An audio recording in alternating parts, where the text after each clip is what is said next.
Hi friends, ఇవాళ తోటకూర egg curry ఎలా చేసుకోవాలో చూసుకుందాం. సో తోటకూర మామూలుగా వండుకొని ఎగ్స్ దాంట్లో బాయిల్డ్ ఎగ్స్ వేసుకుంటే కూర చాలా బాగుంటుంది. ఒకసారి చూద్దాము. సో ముందుగా తోటకూర శుభ్రంగా కడిగేసి చిన్న చిన్న ముక్కలు చేసుకొని కుక్కర్లో ఉప్పు, కారం, పసుపు, పచ్చిమిరపకాయలు అన్నీ వేసి కొంచెం తోటకూర మునిగేంత వరకు నీళ్ళు చాలు, ఎక్కువ నీళ్ళు వద్దు. ఒక స్పూన్ ఆయిల్ కూడా వేసుకోండి. ఓకే, పెట్టేసి విజిల్ పెట్టేసేయండి. తర్వాత తిరగమాత కోసం ఉల్లిపాయలు, కరివేపాకు, ఎండుమిర్చి, పచ్చనిపప్పు, పోపులు అన్నీ వేసేసుకొని తిరగమాత బాగా వేయించుకోండి. ఓకే, ఈ లోపల ఎగ్స్ అనేవి పొయ్యి మీద పెట్టుకుందాము. మీకు ఎంతమంది ఉన్నారో దాన్ని బట్టి ఎగ్స్ అనేది పొయ్యి మీద పెట్టి బాయిల్ చేసుకోండి. ఇదిగోండి, కుక్కర్ విజిల్ వచ్చిన తర్వాత తీస్తే మనకు తోటకూర ఇలా ఉంటుంది. దాన్ని చక్కగా ఒకసారి పప్పు గుత్తితో మెదిపేసుకుంటే కొంచెం బాగుంటుంది. దాన్ని తీసుకొచ్చేసేసి డైరెక్ట్గా తిరగమాతలో వేసేసేయండి. బాయిల్ చేసుకున్న ఎగ్స్ కూడా తీసుకొచ్చేసేసి చక్కగా ఒలిచేసేసి తొక్కు దాంట్లో వేసేసేయండి, పెంకులు ఒలిచేసేసి.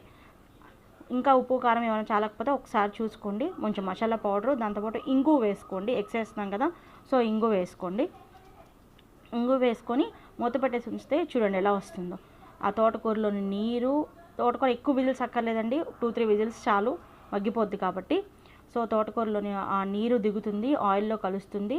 దాంతోపాటు మనకు ఈ ఉప్పు కారం అన్నీ వేసాం కదా, సో మనకు గుజ్జు గుజ్జుగా చూడండి ఎంత బాగుంటుందో తోటకూర కూర.